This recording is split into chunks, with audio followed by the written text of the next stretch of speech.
Today is 15th of April 2024. My name is Zhongwen Li, and I'm doing this interview for the Taste of Memory project. Can I begin by asking you to confirm your name, please? My full name is Teong Kiat. Yeah. Thank you very much. Can you spell it for me? ONG TEONG KIAT. Okay, thank you very much. So, firstly, I would like to thank you for accepting my interview invitation. We would like to begin by exploring some of your family background, maybe say your upbringing, your home country, or maybe where are you from at the start? I was born in a small town in Malaysia, in the state of Selangor, that's called Klang. I was born there, but I was brought up in another smaller town called Kuala Selangor. Basically, if people ask me where I'm from, I'm actually from Kuala Selangor. I will tell them I'm from Kuala Selangor. Can you tell us actually the year of your birth? I was born in 1957, January, just before the independence of Malaysia. Malaysia was independent in August the 31st, but I was born in January the 6th. So when I had to apply for Malaysian citizenship.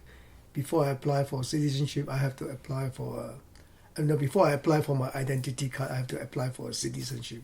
So there's a difference between those who were born after the independence. Okay. Can you briefly tell us your family background? For example, your parents, how many siblings do you have? My father and my mom, they are all born in Malaysia. My father, we have altogether 7 siblings. So I have 3 brothers and 3 sisters. I'm the most lucky one, right in the middle. So in Mandarin they say I have 兄弟姐妹. I have, yeah. So it seems like a really big family at that time. So the situation of your family I think at that time it's not considered as big. It's just a norm. Okay. At that time, the normal family size is about 7, 8, 9. Yeah. Okay. It's only later stage when my time is like maximum is 4. So I have 4. Okay, thank you. So do you want to tell us about your education background? Yeah, I think our parents, even though they are not directly from China, my grandfather were from China, and but my father and my mom, they are born in Malaysia, but they believe in Chinese educations, and they also believe in English educations. But for every one of us, we will go to primary school in a Chinese primary school. They want to make sure that we have our base. We are able to speak Mandarin. We know about Chinese culture. So the first 6 years in primary school, everyone had to go to Chinese school. But from Chinese school, my parents would like us to know more about English, to get to the Western world. So they insist that we have to go to English school after the 6 years of primary school. So from a Mandarin school going to a totally English school, we have to go through a year of we call it remove class, where you only learn English for the whole year before we can go to the we call it secondary first year. Yeah. Okay. So do you speak Chinese or English at home? In the house we speak Hokkien. Hokkien, okay. Yeah. Because parents are Hokkien, yeah. Mm-hmm. Yeah, so we speak Hokkien actually. Okay. And with your friends? And with my friends, because all Hokkien background, a lot of Hokkien in my hometown at the time, so we speak Hokkien only. And then we even speak Hokkien in the Chinese school, in the English school, but the schools are very strict there. If you speak Hokkien, you'll be fine. So we are forced to speak Mandarin in the school. We are forced to speak English in the school. Yeah. So can I say actually you are multilingual background? Yeah, we do. We have to learn at least English, Chinese, and Malay, our national language. That is the 3 major one, with some other few dialects. Okay. Yeah. So, because now you are already based in in England for quite a while now. Yeah. Okay, can you actually trace back your memory and tell us why and how you migrate to the UK? Whoa. That will be a long story, but you can do us step by step. Okay. In my whole entire life, I never think of coming over to England to stay, especially. Not even of dreaming of coming here to have holidays. Because coming here to have holidays means you're going to spend a lot of money. You need a lot of money to come over for holidays. So it's never in my dream to come over, not even for holidays. I remember when I was in East Malaysia, I entertained a friend from England. His name is called Michael, and the wife is from Malacca. He's an Englishman, but he married a Malacca wife. So they came to visit me, and I brought them around, showed them around. They were so happy to see all this rulers area, going to the seaside, watching those illegal immigrants living by the seaside with those very crap houses. They enjoy those style of stuff and the beautiful island and sand beach. And I remember he said, "Oh, Ong, you must come to England. I invite you, come to England." And in my mind, there's no way that I can come to England. There's no way. Even if I go for holidays, England will be my last choice. It is too far away. Never in my dream. But at the end, I end up here in England. I remember when I first came to England, I said, "I'm here in England now, Michael. I'm here for good." He was shocked. So, how were you when you arrived the first time? You mean what prompted me to come? Yes. What prompted? To be very honest, I'm a believer of Christ. I believe in God, and when I was 21, I came to know about my God, and since then, my life is being led by my God. So whatever I do, important matter, I always pray about it, and I know that God will show me the way. And when I was living in West Malaysia, and my first job was in East Malaysia. That's where I met my wife, and I have children there, and I have 4 daughters. And my parents died when I was only about 16. My father died early, so it's my mom who brought us up, 7 of us, and we have to learn how to be independent. We have no one to rely on. So I found a job in East Malaysia, a very kind of a jungle place, a virgin place, and there's a lot of opportunity for you to make money, but life is very, very tough, very, very tough. I managed to survive, and I stayed there for about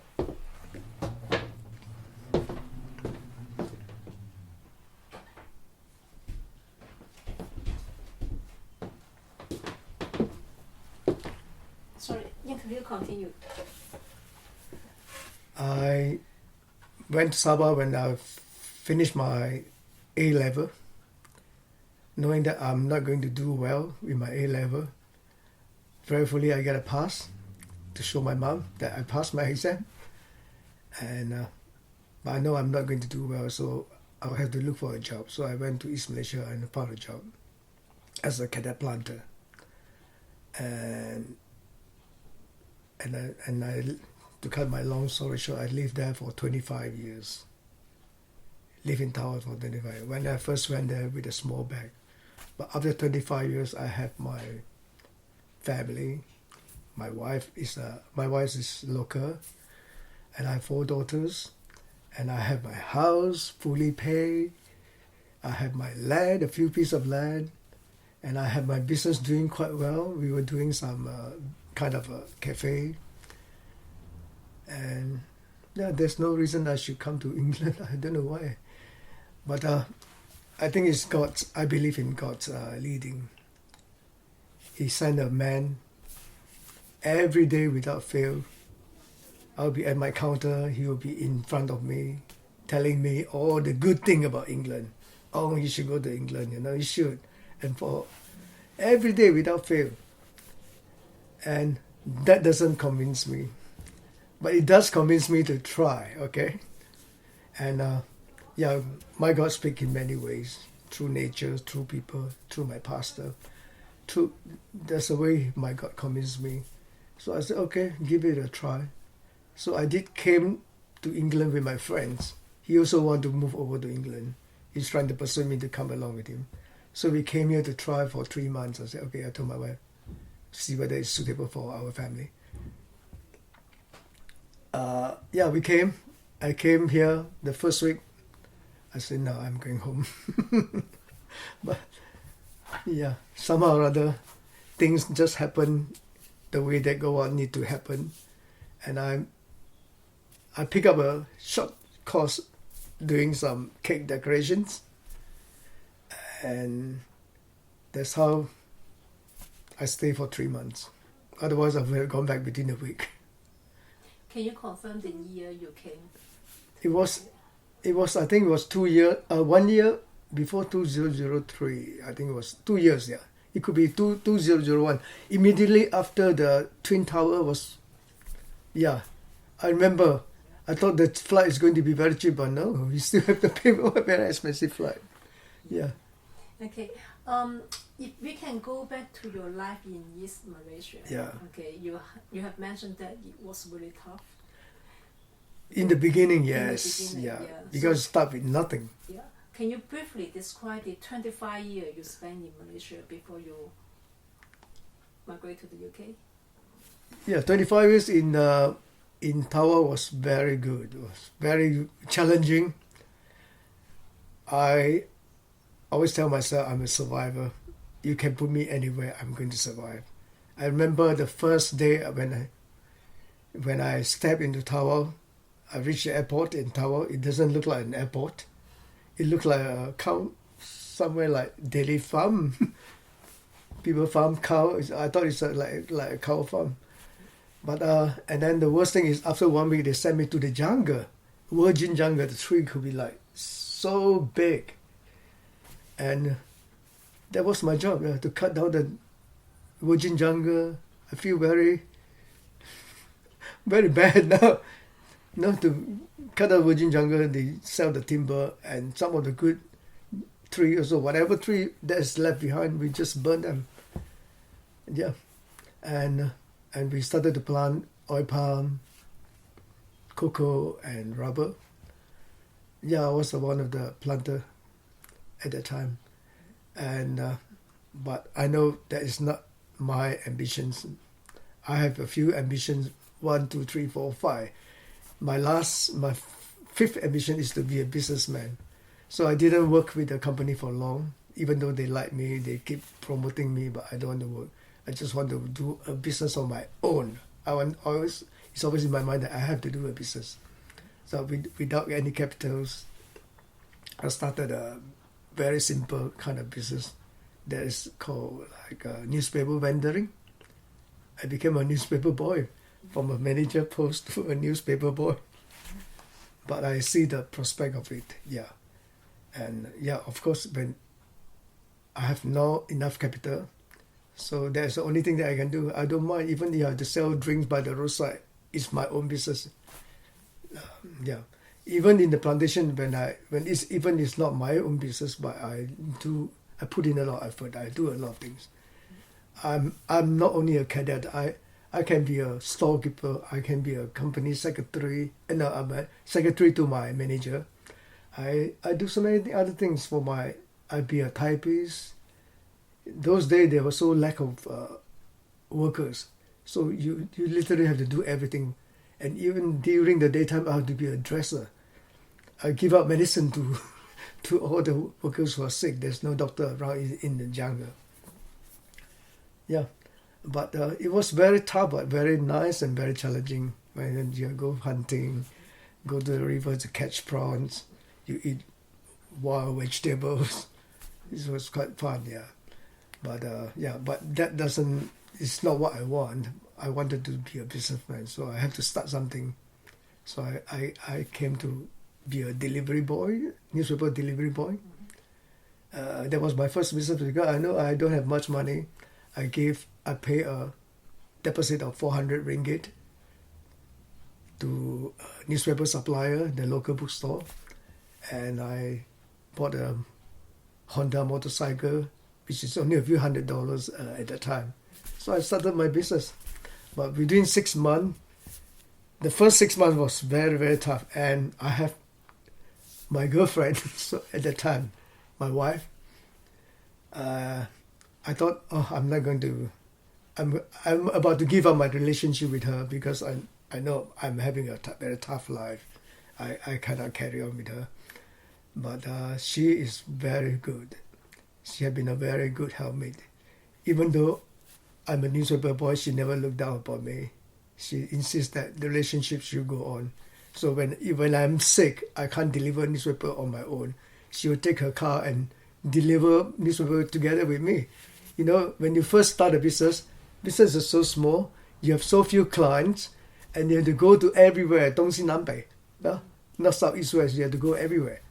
But she will come with me and to help me to deliver, to start the business. We continue with our relationship. But I know within 6 months, after 6 months, I monopolized the whole town. So I'm the only famous newspaper delivery man.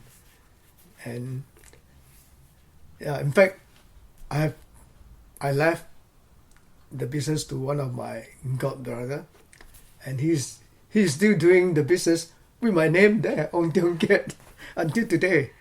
Yeah, but he's doing more than newspaper business now. He got to do other things like transportation and all that. Yeah, with that base, he's doing quite well now. Yeah, I'm glad I passed it to the right hand. And where am I now? Should I say? No. I'm really going a bit too far. You mentioned about your first business.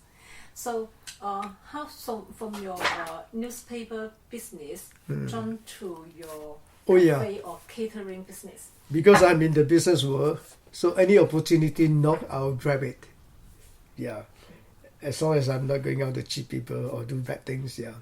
So when you're in the business world and the newspaper business, people like I remember Herald and Tribune, something like that, newspaper from England. Yeah, they came to see me. They want me to be their agent and that kind of thing.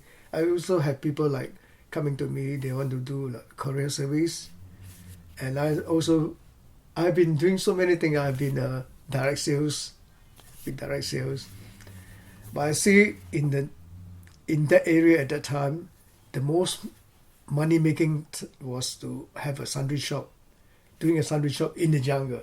So I want to make money in the jungle.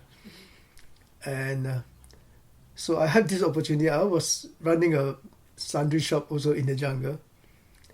And I've been a photographer, taking photo for people to do passport at the time, like refugees, they need a lot of like taking photography. I've been so many things. I've been doing so many things. I've even been a chef because I have a sandwich shop. I have a canteen. I have to run the canteen. When my chef is not around, I have to do start cooking for them. And I was, at the time I was in one of the saw milling, running a sandwich shop. I think the boss quite liked the way I handle workers. So they have a contract. They asked me to take over a contract of making block board. It's kind of a plywood. You use all this small piece of wood that is supposed to be thrown away, join them together and make a plywood. So I was given that contract. As I told the boss, I've never been to your. I have been up here selling as a sandwich shop and then canteen man. I've never been to a blockboard factory. I don't know what it's about I don't know anything about blockboard. But I said no, you can. And he asked me to go and take over the contract. So I said okay, let me try, and I tried and I did very well. Better than those who have been trained managers running the blockboard I think one or two of them just couldn't make it. And I, without experience, I went down and I did very well for the company. The company made a lot of money, and I did make some money at that time. Yeah, that because I run the factory for like day and night non-stop, 24 hours, day and night. It's like printing money for the company all the time, and also of course for myself. But that was very tough. Also, I have very little sleep. But because of the danger of the machines and all that, you have to really look after the workers. And I have about 200 workers under me. I employ about 200 workers, day shift and night shift. So you have a family, you got 4 daughters, okay, and then you have a visit to the UK just after, you know, the Twin Tower.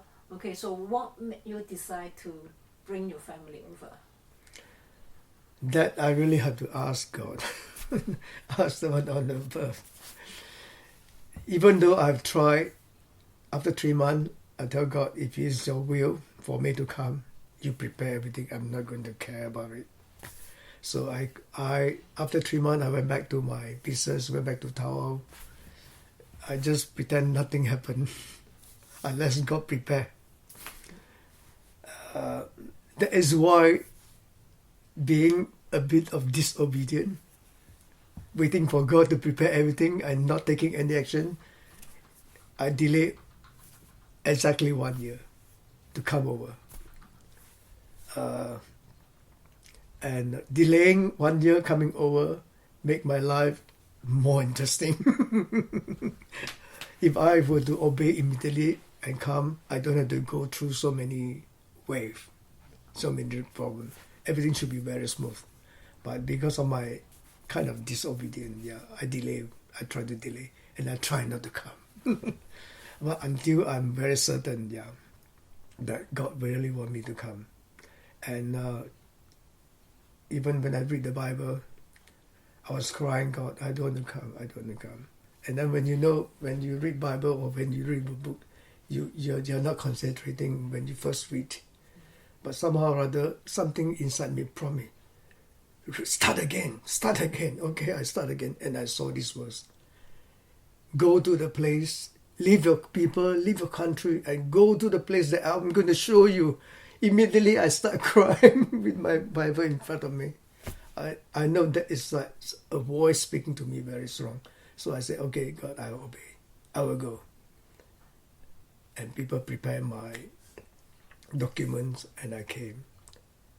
Yeah, I know it's definitely God. But if you ask me, do you want to come? No, not me. But being an act of obedience, I come. I came. Okay, so after you brought your family to the UK, can you tell us actually what happened and how you settled down? It is so difficult, after being, as a bachelor, you go to a place, 25 years, you build your kingdom there, you have your house, you have your car, you have your wife, you have 4 daughters, and you have a bit of land. You have almost everything, and I have good reputations. People love me in the town. When I say I want to go to England, they start giving me parties. You get what I mean? And in the church, I'm so needed. Me and a few of my friends, we run a Sunday school. We have about 200 or 300 kids every Sunday, and I spend most of my time in the church more than I spend my time in my business. Yeah. So with good reputation, with everything that I have, why should I come? I don't know why. But God said, I have a mission for you. I want you to train up your girls, all the 4 girls, to be very intellectual and to be of good use in God's kingdom. To be of good use in the society, That is my main mission. That's why I come. And then my God even speak to me. If you dare to go to England, your first daughter is going to be a doctor, for sure. And the second one is going to be an architect. And the third one is going to be a lawyer. And the last one is going to be a doctor also. I was amazed. I can hear God speaking to me very clearly. That's why when you look at the frame there on my wall. When I first arrived England, I went to a Carbusil in St. Peter Hospital nearby. And I saw this wall frame. It's just nice, even though the pictures are not very nice. I buy them and I keep it as God's promise. And I keep reminding God, you promise all the four girls is going to be up there. Doctor, architect, lawyer, and another doctor. So this four frame that is always with me in the most important place wherever I go. It'll be either in the hall or in the main area. And my girls always laugh at me. Papa, you always correct rubbish. And these pictures are not nice. It's always in the middle of nowhere. Yeah, not until my first daughter graduated. And I put her picture up there to replace the old picture. And then everybody's like, now we know. Papa buying for us to go up there. So everyone is start aiming, going up.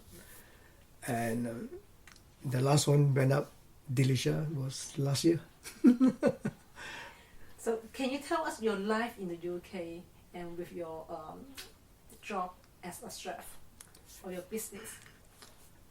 Actually, when I remember when my father passed away, my mom had opened up a food, kind of a Malay restaurants, catering to the people who are not eating pork. So yeah, that time, my mom was still quite young. She was only about 40, and she had to look after some of us. She had to support all of us because everyone is still in school studying. And life was very tough there for my mom, I understand. And from young, we already start helping. And then in our families, no one is going to be a chef, not in our line anymore. But somehow or other, so many of us end up to be a chef again, not kind of dealing with food. So I came to England, what am I going to do? But at least I have some experience before I came here. I have a cafe, so I was running doing like cakes, buns, and some Chinese, some frying and all that. Yeah. So I thought if I come here, my main purpose is not to make any money, not here for money, but my main mission is to bring up my kids well. So I always take that as a priority. I know there's a lot of opportunity to make money in England in those about 21 years ago. Not many Chinese take away. Yeah, but I said no. My life, I only want to concentrate on my children. Yeah, so I need a place to sleep and to eat. So the only way is to find the cheapest way and the fastest way is to find a shop where you can run the business downstairs, and children can stay upstairs, and you can look after them 24 hours. You don't. If me and my wife go out to work, who's looking after the kids? The eldest is only about 15, 16, and my youngest was only two plus. So my main priority is to look after them and see that they do well. Even though later there's so much opportunity to move somewhere to make money, but I always reject them. Yeah. So where did you settle down when you first arrived? When I first arrived, my first shop was in Eddystone, which is next to the Weybridge town here, now where I live. Eddystone was the first place. But when I first stepped in, I have a brother actually here. My older brother, he was already here, because the wife the wife loved to come to England and loved to stay in England. So basically, he had to, because of her wife, so he had to come. But the wife said, promise when the children finish the school, he will go back to Malaysia. But that is not possible. Anyway, when I first stepped in, my brother took me into his house.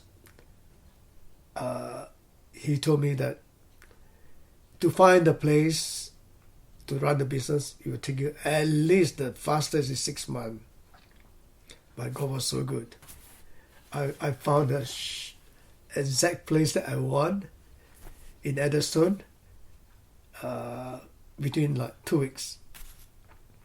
So after 2 weeks, I called my wife. Actually, when I first came, I did not to bring all of them. And I don't know how to sort out all my properties and business and everything over in back home. So my wife looked after the two younger one, stay put and run everything. I took the two older one and not knowing where to go and what to do. And so seriously, when every step I do, I always pray. I ask God to lead, and He's faithful enough. He opened door for me. And I remember when I took my two older one is 15, one is 16. So we were stuck up in Kuala Lumpur. There are so many questions are being asked by the Home Office. How can you alone, with a wife not working, bringing 4 daughters to England to stay? What do you want? What kind of visa you want? And your answer? My answer is, I'm here. I have lots of money anyway. Yeah, I make my money back home. I said, I'm lots of money. I heard about many good things about London. And I would like to expose everyone to London. And maybe one day we'll bring back some good thing from London to our hometown. I want some fame from London. You know, people coming back from London must be good stuff. That's how I answer them. Yeah, and actually we were stuck in Kuala Lumpur for almost about more than a month. We were stuck in the middle because documents was not fully done. There are a lot of questions back from the Home Office. They will have the answer. And at that time, there's no handphone, there's no WhatsApp. Everything had to go through what? Letters. Not letters. Fax. Yeah, fax. Yeah. So I remember at one time the fax came halfway through, and then the halfway go, I don't know what happened. Anyway, we got stuck up in Kuala Lumpur for, my girls, they were so happy. Oh, we are going to England. So we just stuck in KL. KL also, they were very happy because it's nice. KL is a big city from Tower to KL. And every day go shopping, so nice. After 1 or 2 weeks, they get tired. But are we going to live a life like that? I said, I also don't know where we're going now. I remember at that time, Australia government was offering me, if I have 200,000 Malaysian ringgit, they can give me a kind of permanent stay. I can bring my children and family there. But I rejected. I know that is not God want me to go. I know it's England. Definitely it's in England. And I rejected the one. I was thinking, if worst come to worst, if London doesn't want me, I'll stay back in my hometown, my own hometown. I can start a business there. So, and then I cannot go back home to Tower. Everyone already giving me big party. Bye-bye. And then here I am going back to Tower. But I remember, on the 3rd of March, and in 2003, there was 333. In my Bible, say 333 is the number, is my God's telephone number. When you call me, I will answer you. That is the day I left Kuala Lumpur to England. I remember that very well. Yeah, somehow or other God just arranged everything, and then everything was so done smoothly. And we came over to England. I came over together with my 2 daughters, just stay in my brother's place and looking for a place to work or to something to stay. And Okay. So that place will be your first business in the UK. Yeah, I remember when I was here for 3 months, my friend brought me to this place where I was running the fish and chip in Edison. He said, "Oh, let me show you my friends how they run the business." So when I come here, I pray, God, I would like to have a place, something like that. And within 2 weeks, it was given to me, the place. Same place. Yeah, the same place. Because they were not doing well. They can't run the business. And he said, okay, I can let you run the business and then you can stay in my place there. So I took over kind of a contract with them, yeah. So I found a place within 2 weeks. Okay. So when you took over the business, so it was a fish and chips. It was a fish and chip shop Yeah. plus Chinese takeaway.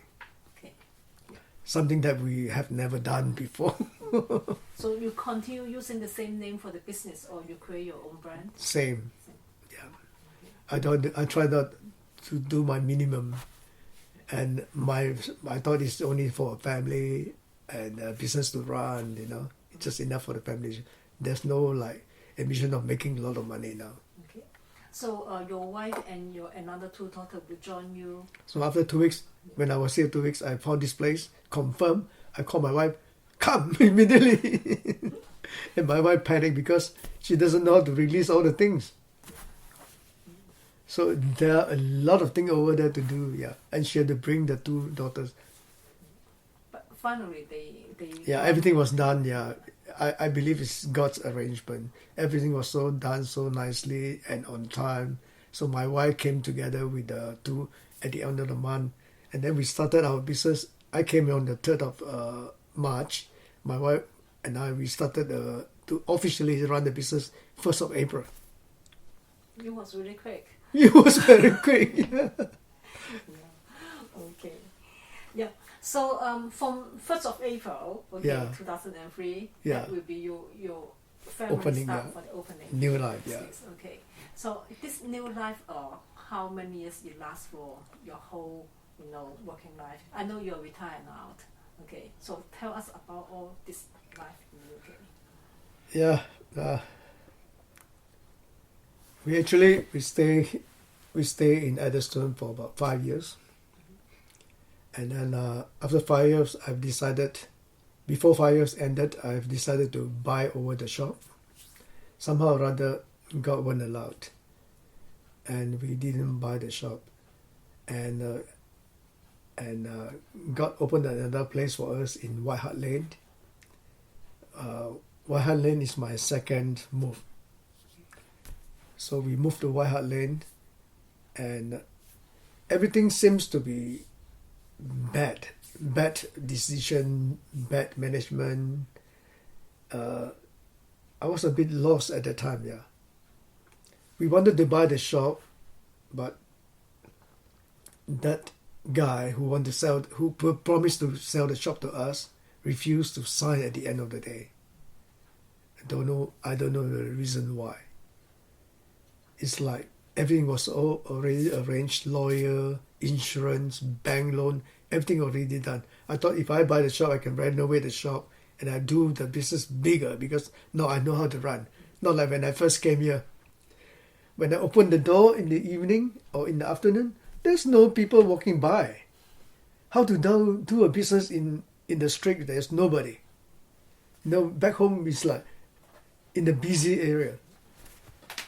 So after 5 years, I know how to run the business. So I thought I'm going to expand it and get more workers to help me to do a bigger business. But I think that's not what my God want. So yeah, we gave up the idea. I just don't know why the owner refused to sign. Once he signed, that shop would belong to me, But he refused, so I found another alternative. So we moved to White Hart Lane. And White Hart Lane, even before I go there, I was so scared. Every time you go there, they say it's the most notorious lane in London. Yeah, imagine. So I had to move there. But God is so good, man. Because when I moved over there, yeah, there's a lot of promises from God that I have my people there, all there to help you. Don't worry. So we make a move, a major move. Yeah. At the time before we moved, we were so confused. And I also found another shop in East Horsley. Bookham. Bookham is actually where I send my children to school. They were studying in Effingham, a very good school in the local, very good government state school in this local area. So I have to send them to the Harvard or Effingham. Every day I have to send them to their school. And I thought for educational wise, that one would be very good. So I found a newspaper shop. He want to lease the thing to me. I already pay my deposit. And hereby I have another offer in White Hart Lane. And hereby this is like talking about selling, not selling. So these three places we were so confused. And I even pay my deposit over in Bookham, the newspaper shop. I thought if I move there, it will be very good for my children's education. And if I stay back here, it will be very good for my business. If I go to White Lane, it's very challenging because it's near the football stadium. Yeah, and also very convenient for my children to go to their university. At the time, the two older ones, they are about to go to university. So we have a big headache, and then we always pray together as a family. And last somehow or other, we moved to White Hart Lane. The decision was made. We moved to White Hart Lane. And How was business there? Business, we know the landlord is not good. For sure. Even before I moved there, I've talked to him. But we have no other better choice. To accept that means to take up a very good challenge. We actually have a very hard time all the time. Have to negotiate with the owner, but it lasted for about quite long enough for my children. After when they have all the first three have graduated, so I gave up the idea of staying in White Hart Lane. And then the business-wise, it was very bad when we first went there because the reputation of that shop was very low. The few owners were there before, and then they didn't upkeep they didn't run the business well. So I went there. I really had to find my way, and it's just next to the stadium. I've decided not to do so much on the Chinese takeaway. We only concentrate on the fish and chip. Only me and my wife just run fish and chip. Chinese takeaway only catering for home, and also catering for few regular customers. We don't want to advertise Chinese takeaway, but we hide our menu. But if an old customer come, we do it for them, and also for the family. So we do fish and chip, and when I was first there, the machine was too old, and business was becoming better, and the fryer had been overused. We get fire. Imagine you just move to a place and then you have fire there. You have to spend another big lump of money to change the fryer. It was hard. It was hard, very hard, But we got serious through, And after I changed a whole new frying range, the business just keep picking up, And I have all these kids, those children from Malaysia, they come here to study. They like to come to my place. When come to match day, when normal day, it's only me and my wife. When come to match day, they are so willing to come and help, even without pay. Just give us a call, we'll come. So whenever I need workers, normal day we only need two. When we're busy hour, I have all my girls staying upstairs. They can come down to help me. And when come to match day, I need at least 7, 8, or 9 people to help. So all these children will come and help me. So how many years you spend your life in White Hart Lane? White Hart Lane, 2008 until, should I say 11 or 12 years, So it's long enough to bring your children up. Yeah.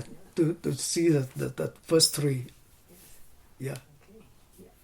So for about those years, you only serve mostly fish and chip, Okay. Fish and chip also, it will involve more of my work because I don't want to put too much burden on my wife. If Chinese takeaway, she's a better cook. I don't like to do.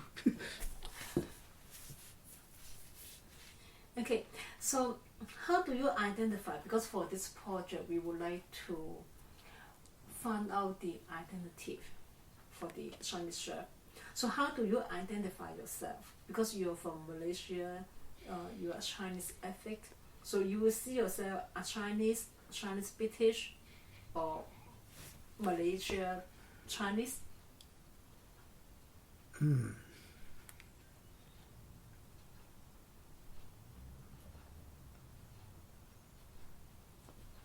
My girl will say, Papa, you are like the president of China. What they mean is like, I'm very strict with them. When they were in school, I remember, don't come and ask me you want to go for a party. There's no way. Don't come and tell me you want to go and sleep over in some friend's house. No way. I will never do allow it. And even the teachers had to come and persuade me, can you let your girl go? I said, no. Whatever you say, no. I don't want them to get involved in drinking and that kind of, I don't know what they do. I don't believe in that. Especially when they are still in the secondary school. Of course, when they're in the university, when they are more mature, yes, they can decide for themselves. But when they were young, not allowed. I don't even allow them to go to buy food from McDonald's or KFC. I say those are very expensive. Just a few pounds, we can feed the whole family. Not because I don't have the money, but I don't want them to simply spend money. It's not worth it. Yeah. And then I remember my third daughter, she's a bit naughty and cheeky. Papa, why we become so poor when we come to England? Of course, everything divided by 7. My property all divided by 7, how much we had left. And then we don't know how to run the business, at that time. And then we're using Malaysian money to dump in all the time. You get scared, for 3 months. How do you see your identity? My identity, yeah. I will still consider myself as a Chinese man coming from Malaysia. Yeah. Okay. Still a Chinese man coming from Malaysia. Because before I came here, I'm not so open actually about races. I still prefer my children married to my own race. The people that I know, I'm familiar with, we can eat together, sit together, do things together, laugh together. But moving to England, a bit of concern is like they may marry some orang putih. Yeah, that was a bit of my concern. Yeah, because I see like those friends who came early on, most of them get settled down here. They married. In the marriage, like married to the white people and all that. Yeah. I don't say the black people are bad, but I just simply like to get your own somebody that you're familiar with, right? But I know if I move to England, maybe my second generation they might met in the marriage that I don't care anymore. Yeah. But I thought my immediate, but I don't know why my first generation, even my eldest daughter married a Englishman. Yeah. But I'm very pleased because he is my best friend's son. Best friend's son, yeah. I mean, best friend in England. Did I answer your question? Yes, yeah. So when you look back for all the members in Malaysia, okay, do you think this memory will influence yourself as a chef in the UK? Again? Or maybe, for example, using another word, your experience with your family cooking, okay, or maybe some of the cafes, small shop, grocery shop you look after in Malaysia, will this influence your cooking weight in the UK? Definitely, yes. In what way can you? When we first came here, we had to follow whatever people do here. But after some time, we feel that no, that is not the way that we should cook, for our customer. Like I remember my chef taught us how to do a aromatic duck. Just a 4 or 5 duck. She was cooked like one big bowl of MSG. Not enough, one big bowl. 2 bowl. 3 bowl. And if I buy one bag of MSG for her, she can finish within months. And it was so sellable. But when we take over the business ourselves, not dependent on the cook, we change a bit. We will do our whatever we learn from Malaysia, what our experience. That no matter how much you put, it doesn't make any difference. As long as we still believe in putting MSG, but in a small amount, just to bring up the taste of it. Yeah, instead of putting 1 bowl, probably just 1 teaspoon is more than enough. So much, you're trying to kill your customer. And I remember they put sweet and sour. It's all red color. If I have to buy a big bottle of red color and orange color, very quickly it's gone if it is by my chef. But if I buy for my wife and reuse, we buy for donkey year, we can't finish 1 bottle. So we have to buy a small bottle. So will you say you actually influenced by your family cooking or the culture of the Malaysian cooking? I think it's our own way of cooking. We try to cook food that is try to be, whatever dish we do, we always try to improve. Improve in the sense that we don't have to use those unnecessary stuff, but we still want it to taste good. You get what I mean? Yes. Yeah. Because both of us like cooking. So how you represent yourself as a Chinese chef in the UK, and how you actually be related to your takeaway? So do you see yourself as a chef, or just a business that you help your family? I don't see myself as a chef, definitely. And I don't want to be a chef. You know, from young, we are like already helping our mom in the shop all the time. We seriously, when I was in Malaysia running even a cafe, I didn't want to put on an apron. I seriously don't want to put on an apron, no matter how dirty I can be. No apron for me. But when come to England, you have to put on an apron. The first thing, yeah. Okay, so I don't want to see myself as a chef. Okay, so you will see yourself as the owner or the manager of the takeaway? No, somebody who had to survive there. Somebody had to run the thing, otherwise nobody will run. So who was the chef of your takeaway? No chef. No chef. No. Not even your wife? No. Helping you? Okay. But we enjoy exploring things. If we were to if we have a new thing to do, new dish or new cake or new whatever, we always try to improvise or try to improve. Yeah, with whatever knowledge we have. Yeah. Okay, so because you don't consider yourself as a chef in the UK, okay. Because so, in the first place, I don't want to have any food business here in London, yeah. but that is the only way, and that's the best way. Because even if I don't have a business to run, even the business is not making money, I have a place to stay, and I have food to eat for my family, and I also still can cater to my friends. And we have lots of friends, especially the Malaysians. They like to come to London. If they come to London, they know I'm here. The first place they will go to will be my place. Okay. So we have food for them. Imagine if in those days you were to take them out, you would spend at least a few £100, 100, at least 200, yeah. 1 or 200. So my original question will be asking you what being a Chinese chef means to you. But since you are not identifying yourself as a chef, okay, so I will change the question a little bit. So what being running a Chinese food business mean to you?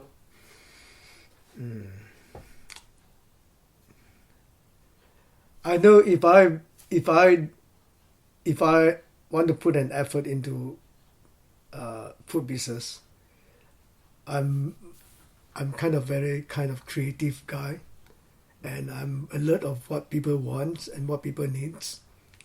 Yeah, I'm that kind of person. Yeah. And you will be a successful chef. I can be, but I don't want to be. You know, from young I had my ambition.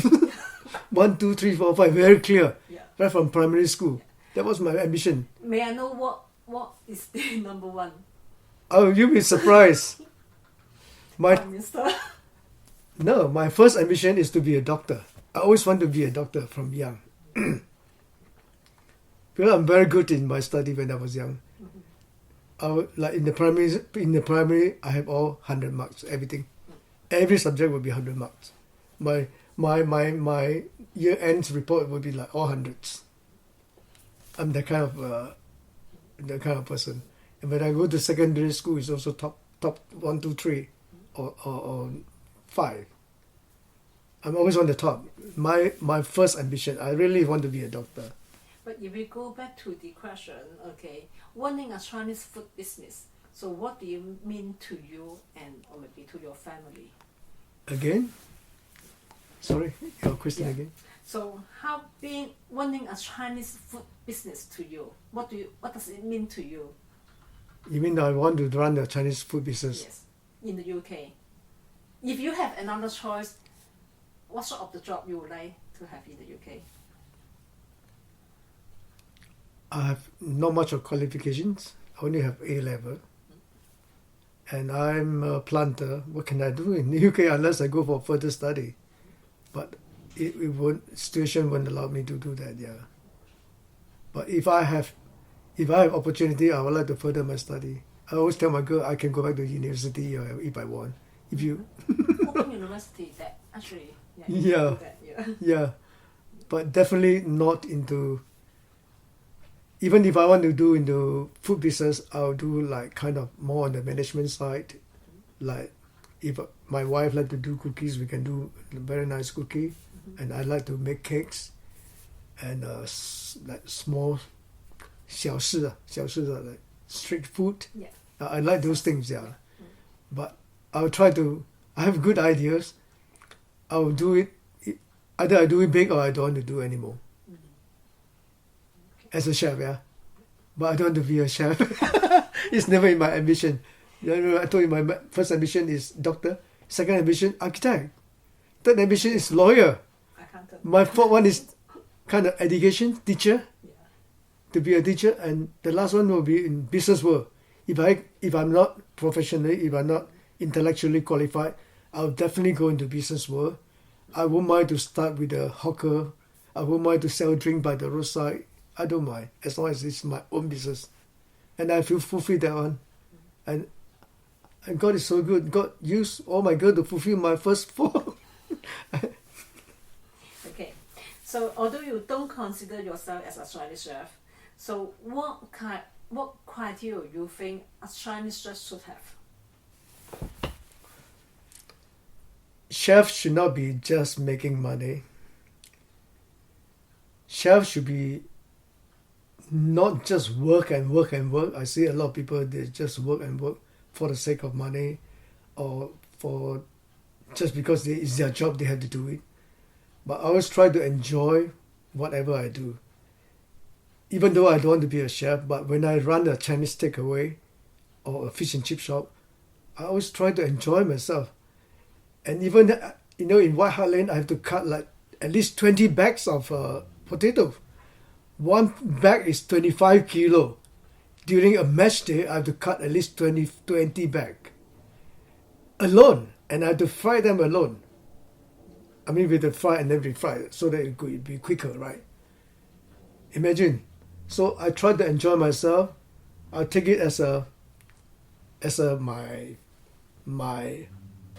happy hour because I'm left alone when nobody help me. So I can sing song. I can, I try to enjoy whatever thing I do, even though I know it's hard. Yeah, but as a Chinese chef, yeah, we should not just. We will be very happy if you see customer come back. Oh, your food is so nice. It make you, happy. I think we should not just trying to make money, all the time. The mentality should change, and then if we take kind of attitude, we can create better food. So, as a chef, okay, if I can call you a chef, okay, do you eat or cook in any particular Chinese or Malaysian way? I still like my wife and my own cooking because we always trust our own cooking. Yeah, I try not to go out to eat. Most of them, especially in London, they put a lot of MSG.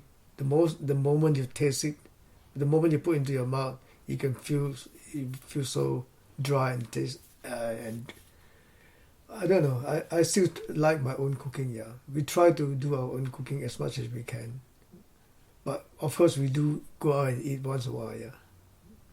So when you go out and eat, you will eat Chinese food or Western food? For me, of course, it's Chinese food. Or Malaysian I cannot food? live without rice. Yeah. I have the kind of, I don't know, maybe like me and some of my friends from Malaysia or from Hong Kong, they always feel that Western food, basically they taste all the same. It's always butter, cheese, milk, that kind of tomato puree, whatever dish they go, Italian food or whatever, Romanian food, whatever food come in. To us, when the moment I look at it and I smell, it come to be the same. Whereas I think Chinese food has more, wide range and more way of doing cooking. You can put the whole fish on the plate. English food, I think you can't even see the bone. Okay, so when you want the Chinese takeaway, okay, do you have any common memories that you think you will share with other Chinese takeaway? Common memory, like For example, the way they cook or what? Yeah, the way you cook or the way you manage Chinese takeaway, or the customer. Yeah, what sort of the common memory that you think you will belong to the takeaway business? Yeah, doing business, whatever business we're in, especially food business, I think we try to be more, what should I say? We have to handle things wisely. Customers is always right. That's what people say, right? I think, yeah. Whatever they try to complain, whatever they say, we just accept it. And then we try to make them understand our situations. Never argue with them. Never. And if you make an enemy, especially you are in the bright and they're in the dark, you don't know what they're going to do to you. So try to make peace with everyone. Yeah, that is my biggest advice. Yeah. Do you have any special memory or case or story that you can tell us? Yeah, I have many good ones, but I can tell you some of the bad ones. Especially in White Hart Lane, yeah. White Hart Lane, some of these kids, they are so insecure. They come into the shop. They try to boss it around. Especially when they see you such a small size and yellow skin. Yeah. They call you are Mr. Ching Ching. I say, I'm not Ching Ching. Oh, China doesn't want me. I'm not from China. Don't call me Ching Ching. But we do have racism is quite a big deal, especially in central London. Yeah. White Hart Lane is the one. We have met many cases. I remember, I don't know whether I should say the words. There's always, quite often, I'm made up with these people like, should I call them black? They'll come in. You think we can bully us? We are black. You think you can bully us? As a young man or young lady, you're such a pretty girl. Why you speak like that? You don't destroy your image. Do you think you are dark? I have a pastor who's darker than you. You can only see his teeth. I mean, jokingly, I have to tell them things like that. I mean, if I can have a pastor who's darker than you, you think I will look down upon you? You get me? That's the way it's God's wisdom to tell people. Yeah. Then you calm them down a bit, yeah. So you're actually really good handling this situation. Yeah. Yeah, many. I remember one time a few girls came to my shop. They tried to, the same thing. I think they have, these girls are, I think, probably they behave very well at home. They're nice looking girl, well dressed, but they just want to, because you are strange people, try to make trouble and try to challenge you. She even smash up all my chairs, take a bottle of vinegar and pour on my face. I have to bear it because I'm running a business and I have so many kids upstairs. I do not want to get into trouble. So you but that was the time that I really called the police. Did you ever call the police? I called the police, yeah. If I can sort out by myself, I would never do that, yeah. But I have to call the police. So the police came, so it make the thing worse. I shouldn't have called. Because you could be just one off and they will go away. But I called the police came, police warned them you're not allowed to go to the shop anymore. And every day they bypass the shop, they will make monkey faces. Every day without fail. They were just outside the door. But for some time, but just ignore them, you're fine, yeah, you'll be okay. I'll try to make peace with everyone when I'm doing a business, yeah. So any good memory? Good memory, yes. Make a lot of friends. There are some nice people, yeah. There are a lot of good people around, yeah. Very helpful. Yeah, good memory was like, maybe I should tell you this very good. When I first came here, I was already like, you see, money is going out all the time. And I heard God was speaking to me when I was driving one day after sending the children to school, coming back. I heard a voice, keep £1 a day for Africa. Why Africa? I don't like black people. I was telling God, at that time. If I ever concerned about people, I should be concerning about my Chinese people or my Malaysian people. Why Africa? What have I got to do with Africa? Very clear, just a loud a voice I can hear. £1 a day for Africa. So I was wondering, Africa, what am I going to do with Africa? I don't know anything about Africa. And at the time, I don't have an African pastor. I have no African friend around here. So, faithfully, every day after business, I'll just put £1 into a saving box. And I've been keeping that since I was in Adderstone, that was many years ago. And then I realized, one of my church members is an Englishman. He always go to Africa on mission. So I said, I think God says £1 a day for Africa. So I gave. But I was asking God, I think God, you're unfair. I'm already like losing money every day. Then you want me to give every day £1 to Africa. He said, there's not a time to give.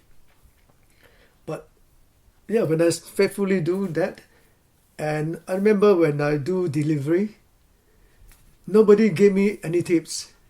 But after giving the £1, every customer seems to give me a lot of tips.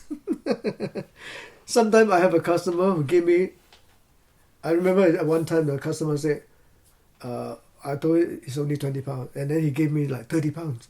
I said, no, I think you overpay me. No, that is for you.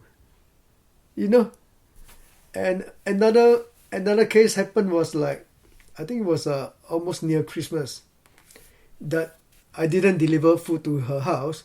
She came all the way and dropped in a letter, a thank you card, and with £20 inside. This is for you, for delivering to my house.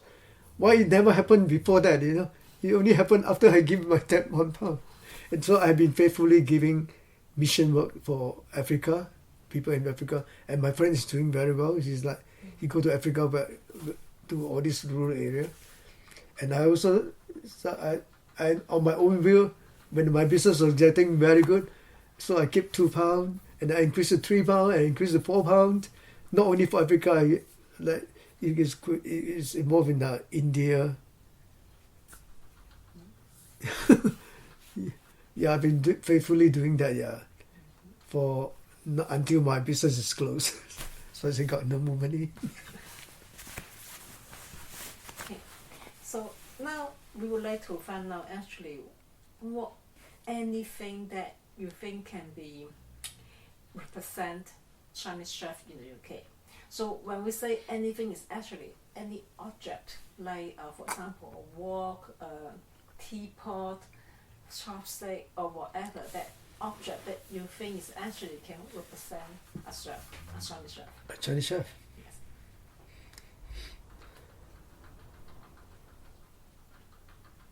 Oh, top of your head. Okay, the first object. Chopstick. But to be very frank with you, I have not been using chopstick for many years because of my muscle. I think I've worked too hard, so it affects all my muscle. And I lost my muscle at one time that I can't even raise my hand up. That was my biggest worry. The moment I put up, you just drop down. So I have not been using chopstick for many years because I can't hold a chopstick. But now, slowly it's coming back. But I believe chopstick will be the one. And I remember when I was asked to go to my children's school to teach about Chinese New Year. Every time Chinese New Year come, they will, can you come and teach us about Chinese New Year? So I had to teach a class. Yeah, I remember the first thing is I had to teach them how to use chopstick.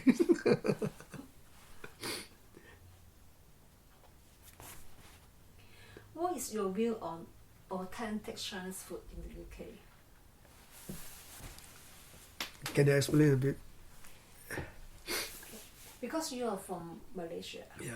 Okay, so maybe your authentic Chinese food will be related to Malaysia Chinese food style. Yeah. Okay, but in your own background, your own thought, okay, what is your interpretation of authentic Chinese food?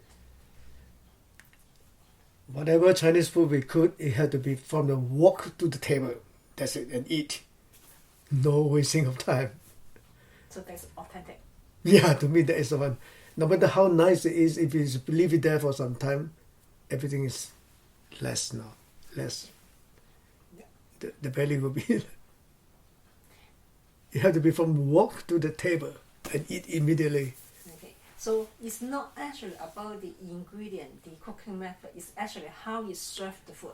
Yes. Not so much on the. You can improvise, you know. If you don't have this thing, you can change to other things. Yeah. Okay. I think my wife is very good, and she doesn't spend a lot of money, but she produces nice food. Whatever there's left over, she can just gather them together and serve, and then it tastes very good. Like this morning, we were eating a porridge, like those all this salty thing. She'll stir fry with some other thing and become another dish. So do you think this authenticity important to you and your family or your takeaway? Maybe not directly mean to take away because it's Children, they might not appreciate it so much, but I think me and my wife, we really know it's very important that it had to be hot and right from the wok. That's why every time when she finished cooking, dinner time, if nobody comes, then she get angry. Because she doesn't want her dish to be taste different. You got it? She always want to serve the best. I know because I'm a chef. yeah. So what do you think about the Chinese food in Malaysia? Chinese food in Malaysia, I don't think we should call them Chinese food. There's a lot of mixture of Malay and Indian influence. Yeah. I don't think that is Chinese food. When you taste the Chinese food in England or in Malaysia or even in Hong Kong or whatever, I've never been to Hong Kong, even in China, they're so different. I will not call them Chinese food in Malaysia. No, even If you taste Peking duck in Malaysia, it's different. So your definition about Chinese food should be originally from China, or It should be cooked by a Chinese. but do you consider yourself Chinese? Chinese from Malaysia. So it's different. Yeah, because I'm born in Malaysia. Yeah. So to what extent that Chinese food in Malaysia influence your identity or your food practice? Okay. Okay. So because when we design the question and how we would like to find out the identity things, so it's actually think about the home cooking. Okay. So if you think about to what extent you know the Chinese food you had in Malaysia or from your hometown, that will influence your identity when you do, the Chinese food in the UK. I still cannot get your question. Can you repeat your question again? Yeah. Okay, go You back read your to- question slowly. Yeah, because it's the original question will be to what extent Chinese food in China influence your identity and your food practice. But because you are not from China, okay, so I would like you to think about your hometown when they call the Chinese food in your hometown. How will they influence your identity when you do a Chinese food take-away business? If I were to cook Chinese food for my people here in England, I'll tell them that this is Chinese food that we cook in Malaysia. Because we have been to China and quite a few times the Chinese food is different and it tastes different.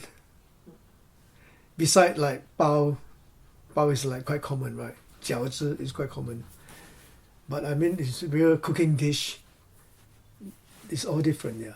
So I would say this is Malaysian Chinese.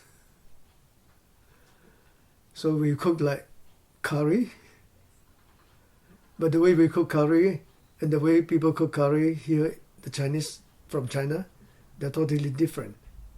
They like it so sweet. But for the fish and chip sauce in the UK, they sometimes they provide the curry sauce. Yeah, it's horrible. Did you improvise your I curry changed the sauce? whole thing, not improvise.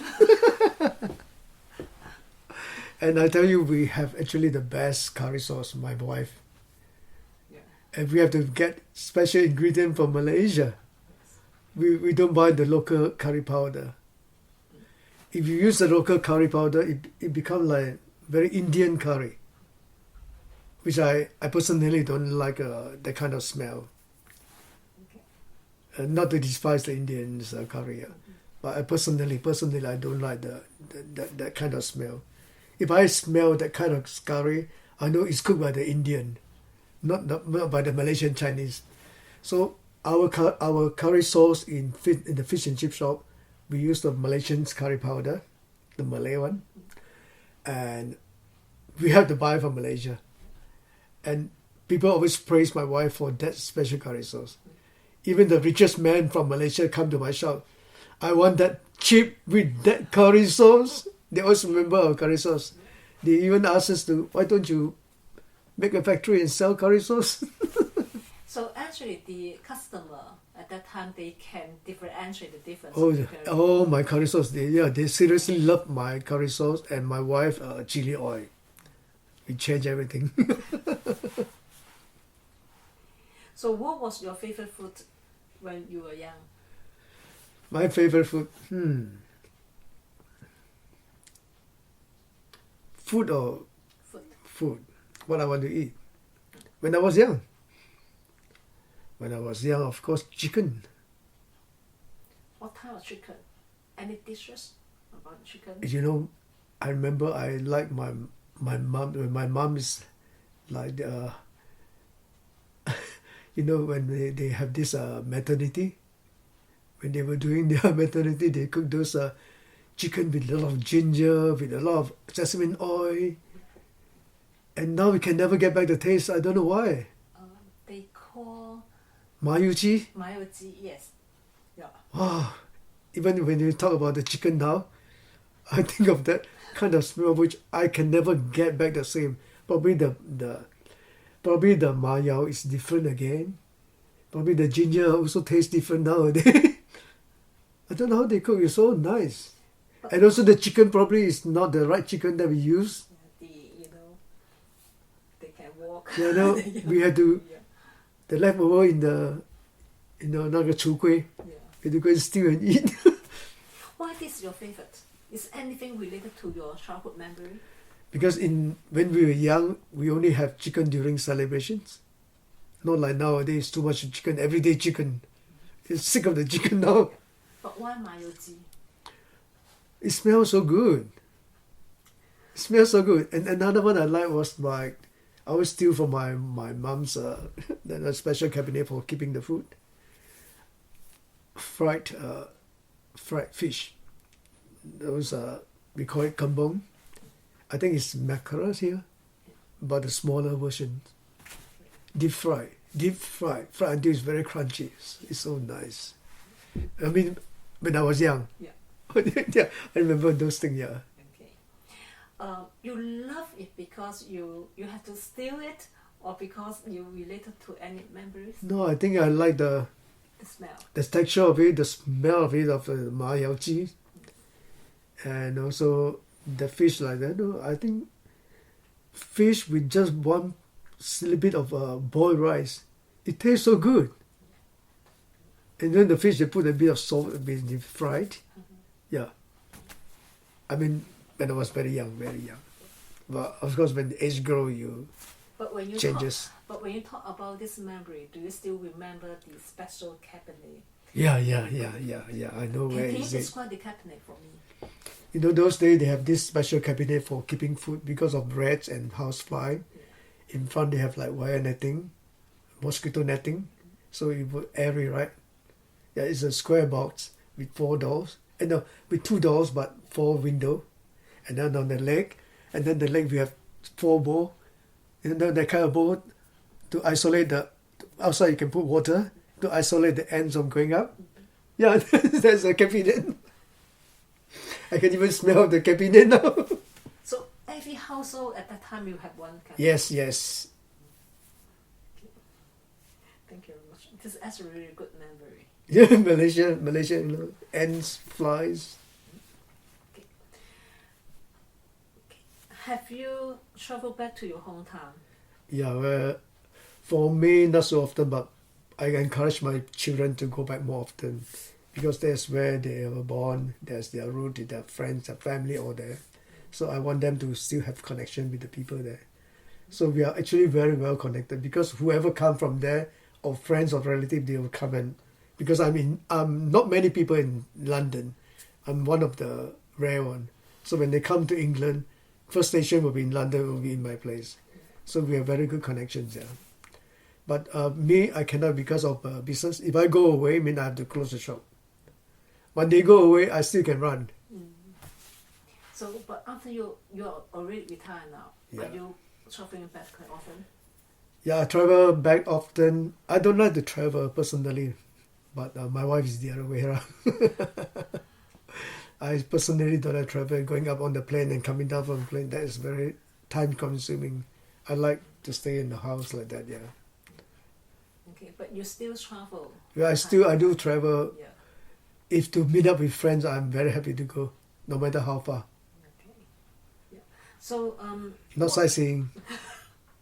What are these experience about traveling back to your hometown?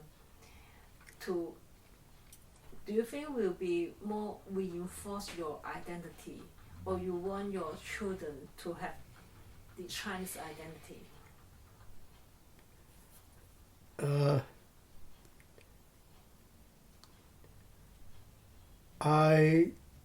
Of course I want them to know their origins, where they're from. I personally also want to know where I am from.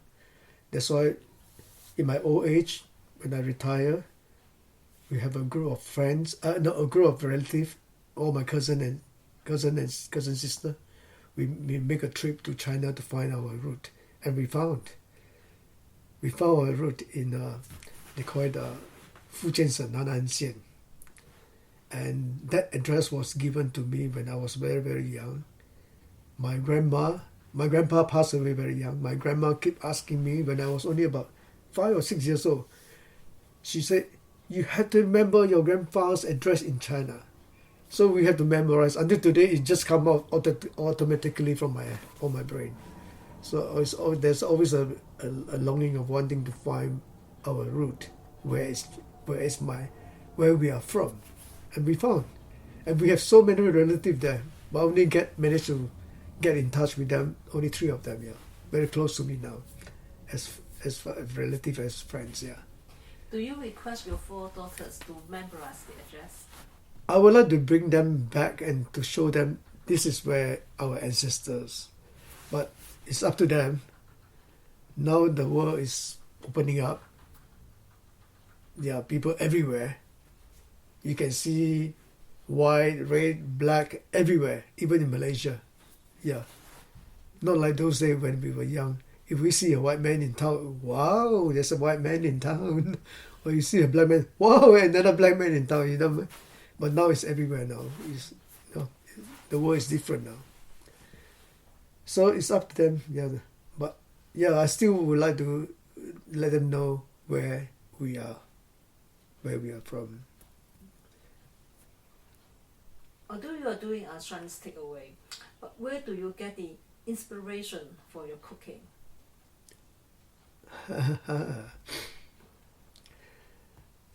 I think my wife liked to do cooking. She loved cooking. Even though sometimes she, oh, I'm tired. After cooking, she'll go back to the bed and then she'll look at YouTube cooking again. Yeah, I'm also quite into the kitchen, but I never believed that I would become a chef. Yeah, we like to explore. Yeah, even in our cafe back home, that was the last kind of job that I took before I came here. Yeah, we were doing so well in town. Very good business there. And because we like to create new things. And in a small town, people like, wow, new stuff coming in again. Recipe from England, recipe from where we were, you know. Yeah, from Thailand. We always do something that is something new in town. So people love to come to our shop, yeah. But of course, we still stick to those old stuff, like sometimes we might even make 粽子, dumpling. Yeah. We even sell Malaysians rojak salad. Whatever thing both of us like to eat, we will sell in the shop. So we have hundreds of recipes.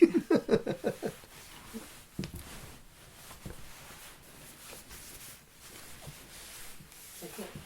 So if we talk about your takeaway business in the UK, about that more than 10 years, what are the things that you hope to modify, if you have the chance, or to make people forget about Chinese chef in the UK?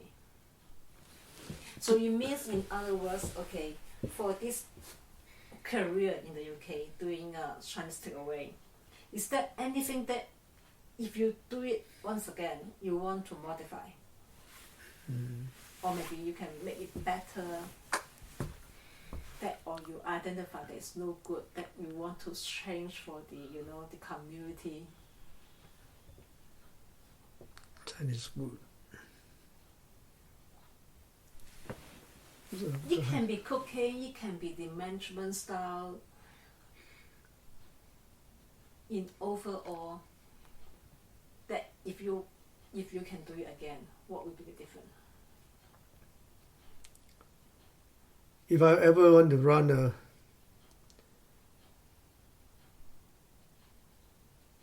I will not do Chinese takeaway. Restaurant.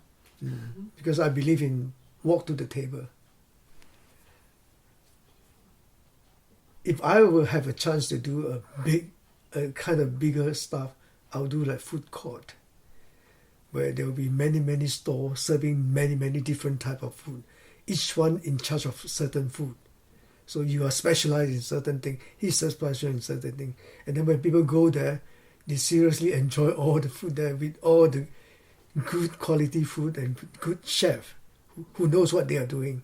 Because not everybody knows what to do with everything. Everyone have their own specialty. So if you have a Chinese food court that have good chef around, somebody who knows their stuff very well and who enjoys serving people, I think that would be the best, yeah. Yeah, I think that actually, That would be my dream. yeah, that would be related to your. I actually wanted to start before I came to England. I already have a plan.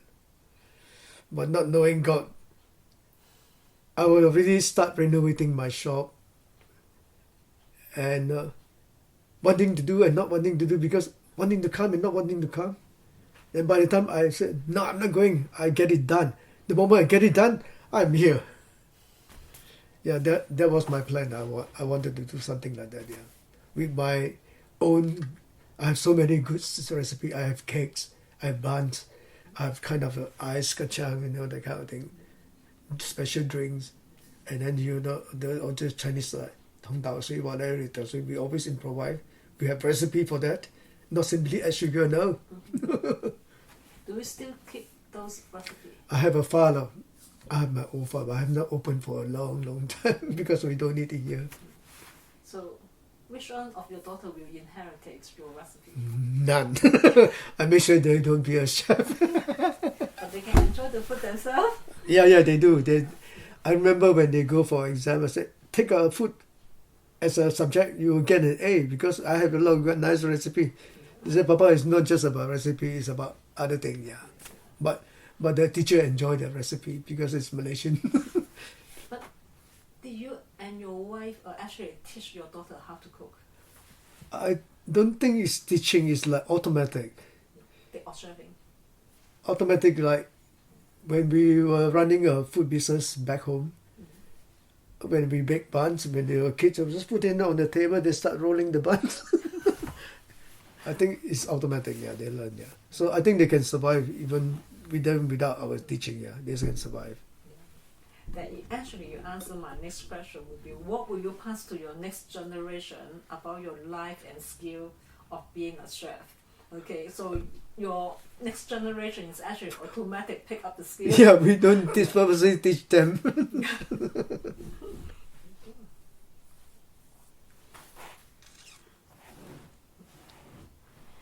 Okay, now I would like to talk a little bit back about your childhood memory in Malaysia. Okay, so thinking back, if you are doing a Chinese business, a food business in Malaysia, what you will see yourself? You just mentioned about you would like to do a food court business. If I were to continue with my food business, I would want to do it big. I would like to have people like factory producing like cookies, cakes, we can sell all anywhere, over the sea, over the towns, yeah. But that was my ambition. Yeah. How do you see your Malaysian Chinese identity?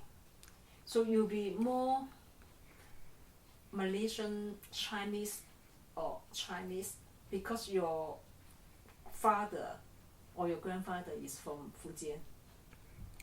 Your grandfather? I don't see myself as a Chinese from China, no. I see myself as a Chinese born in Malaysia. Yeah. Good. Yeah. So how the Malaysian Chinese will influence you in the UK?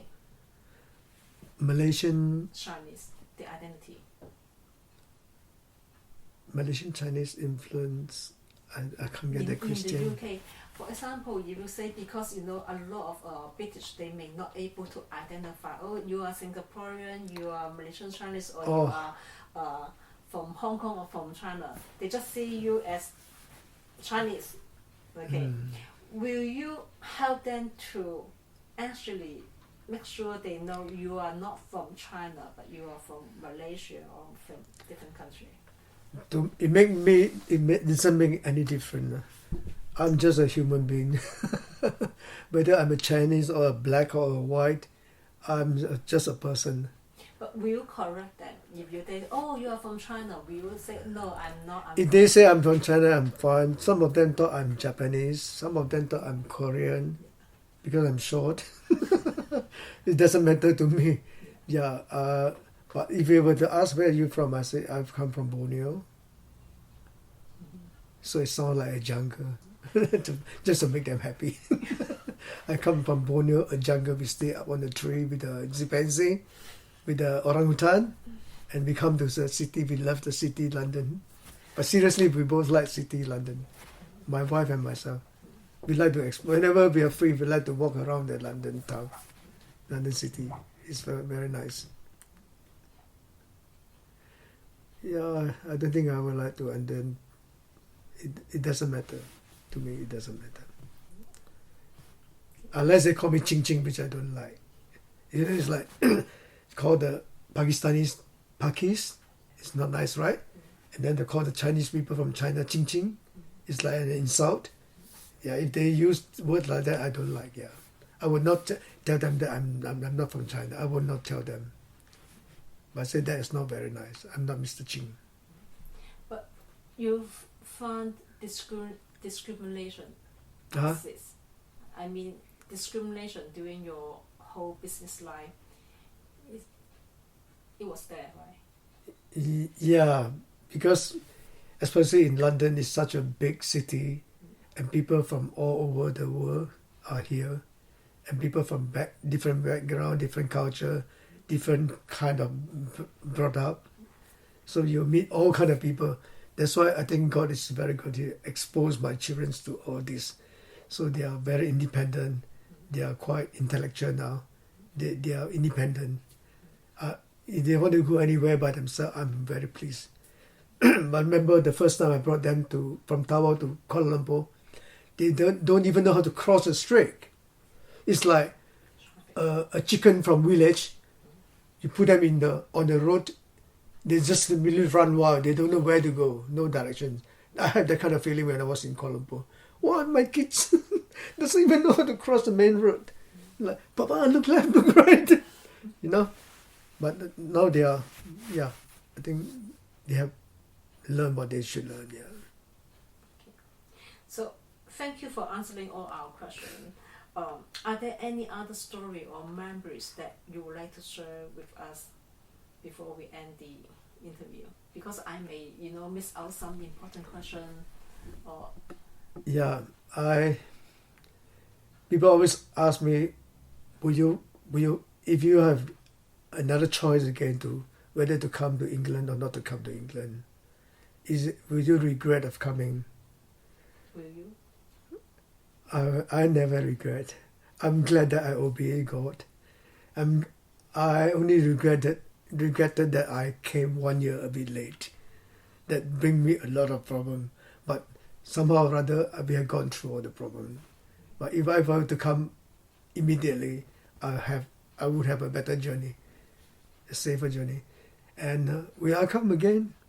Yeah, I think I will. I think we have a better life here.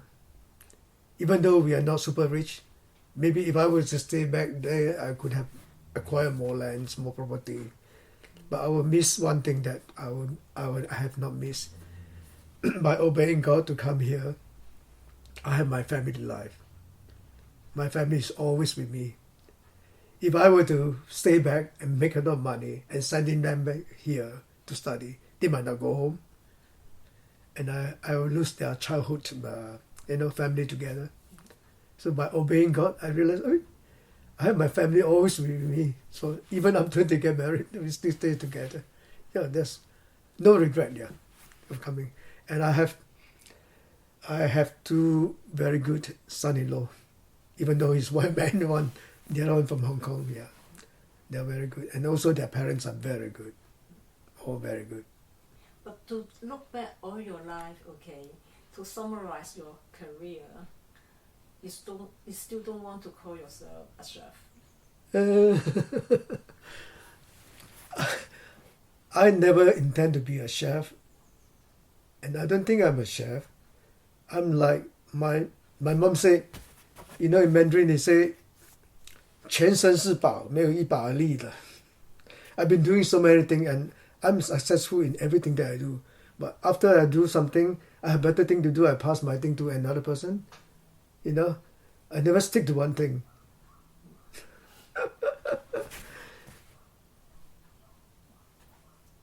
So should I consider a chef?